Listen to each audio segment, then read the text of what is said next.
Hi, my name is Jason Chang, and I like to think of myself as a nation builder. And as a nation builder, I believe that culture is the foundation for any society. So I want to begin my talk today by defining the word culture. What is culture? We use this word a lot when we're talking about ourselves, our community, our society, and even our own countries.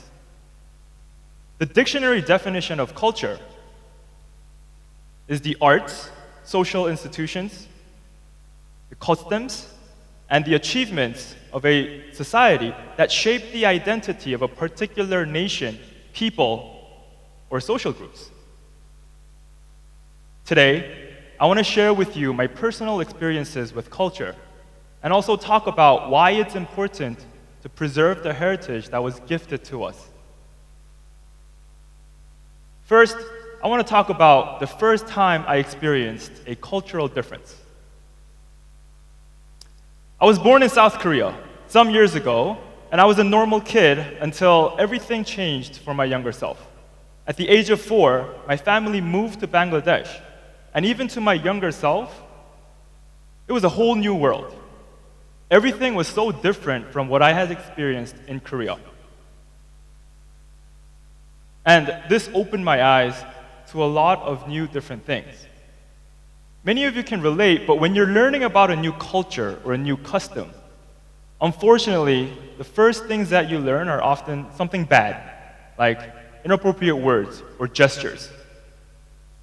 For me, this gesture of giving a thumbs up was a positive gesture, such as good job or I agree. And so when I was in Bangladesh, I would give a thumbs up as a positive meaning until my friends told me that this was actually an insult. And so I was in shock. And looking back, that was my first memory of experiencing cultural differences. And that was one of many instances where I experienced a cultural difference, from learning to eat with my hands to using a water hose in the bathroom. For me back then, some of these experiences were welcoming, while others were difficult to understand. But I know that I learned the process of recognizing cultural differences. My time in Bangladesh set the foundation of my identity as a nation builder as I began to recognize the importance of cultural differences. As I was getting used to my life in Bangladesh, I faced another big change in my cultural environment. When I was 12, my family moved from Bangladesh to the United States. And as many of you can imagine, that was a big shift in values, money, and culture. Because it was one of the richest countries in the world at that time and even today. Today, Bangladesh is growing economically, but when I was leaving in 2002, it was one of the lowest countries in terms of GDP per capita. And from that, I had moved on to one of the wealthiest countries in the world. And that was a big cultural shift for me. I was old enough to recognize the abundance in resources and even in the education that I received in the schools. But my biggest experience with cultural difference in the US was when we were having a family friend gathering with a white family. My parents had befriended a white family, and one night we went to their home to have dinner together. There, as the night went on, the conversation moved on to the topic of age. And here I noticed an interaction that was very interesting to me between my father and his friend. My father's friend was talking about how he was almost turning 40 and how he hated turning that age and growing old. At the same time, my father talked about how he was already in his 40s and how he enjoyed being the oldest person in that room. And as I was watching this, I realized neither of them understood each other. My father, being a traditional Korean guy, believed that with age came higher social status and wisdom, while my dad's friend, being in the culture that he was in, was just sad of growing old and didn't like that idea. And I remember thinking, oh, there must be so many different ideas by different people from different places around the world for the same exact event. And I thought how it must be really important to understand where all of these people are coming from if we want to understand their opinions. After graduating from the United States, my family moved out and I moved back to Korea. I moved back for 2 reasons. 1, I wanted to attend college in Korea. 2, I had to go back because I had to enlist in the 2-year mandatory military service for all Korean men. My father's wish was for me to go back to Korea once I became an adult so that I can learn the Korean culture. Because I had spent all of my younger years abroad, from elementary school to high school graduation. And so I had to go back and relearn a whole new culture and how they thought and acted. Things were especially different in the military. My students have all seen this picture because I use this as an introduction at the beginning of the school year. But the military was a very different organization. Anyone with any military experience can tell you that. There were countless hours of training and practice for the sole purpose of protecting and serving your country. And I was often surprised at how my fellow soldiers would talk about, I can die for this country. And I thought, sure, we're here to do that. To put it in a nice way, I learned the values of discipline, teamwork, and self-sacrifice. Oh, there you go. Okay, a few years later, I had the opportunity to visit Africa for a volunteering trip to a country called Mozambique. There, as you can see, I spent my time building toilets, setting up water purifying tanks, taking care of children with AIDS at local orphanages, and also procuring necessities or delivering items to the desert tribes of Mozambique. There were 2 things that I got out of my trip to Mozambique that really changed the way I viewed the world. First, my trip was in my 20s. And in my 20s, I was deeply immersed in pop culture, technology, anything interesting going on online. Smartphone penetration rates were going up, and just the fact of going to Mozambique gave me anxiety and the fear of missing out on everything fun going on in the world. While I was there, I was able to get about 3 to 4 minutes of internet connection every day. And that experience was the most peaceful time of my life to this day. Being disconnected from the world was the best thing that could have happened for my mental state, and it also allowed me to truly look around my environment and connect with the people around me. Every conversation, every interaction that I had with somebody was interesting and eye-opening. And I remember thinking, oh, this is what it means to experience culture. And I believe that I learned more about culture from talking with these people than just looking it up online. And I also learned what it meant to appreciate culture. This is something difficult to explain, but I know I could have only have experienced what I experienced there at that time, at that place.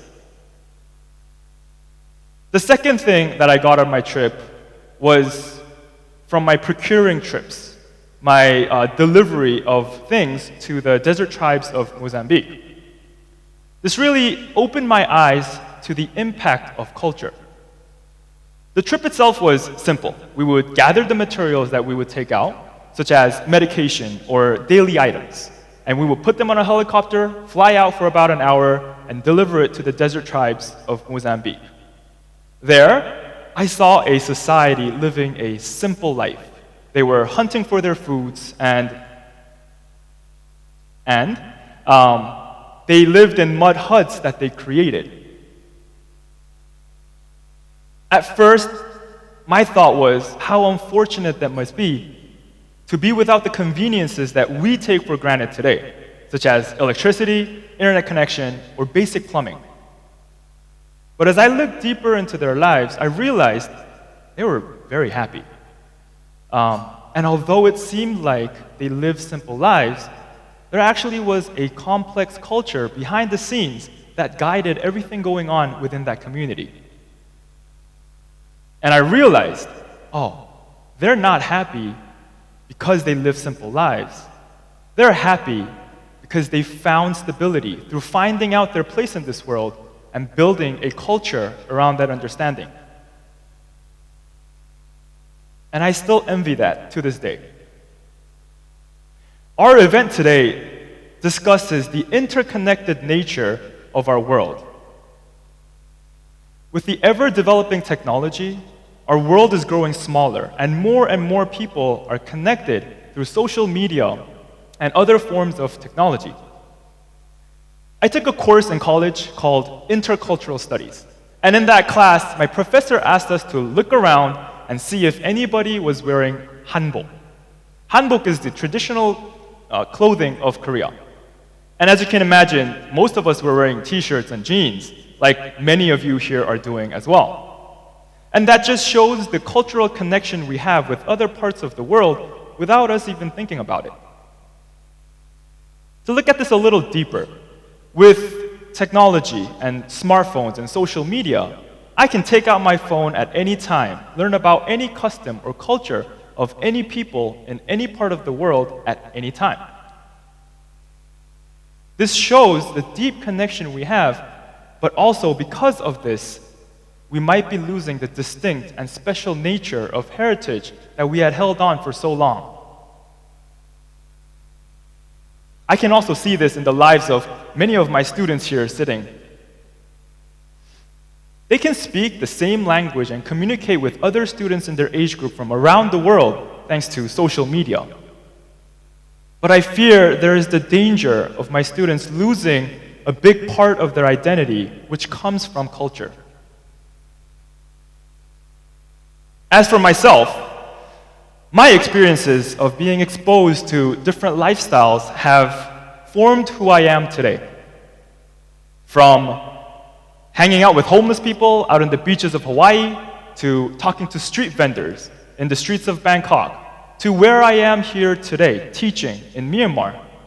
This forms who I am today, and it allows me for deeper connection with the people around the world.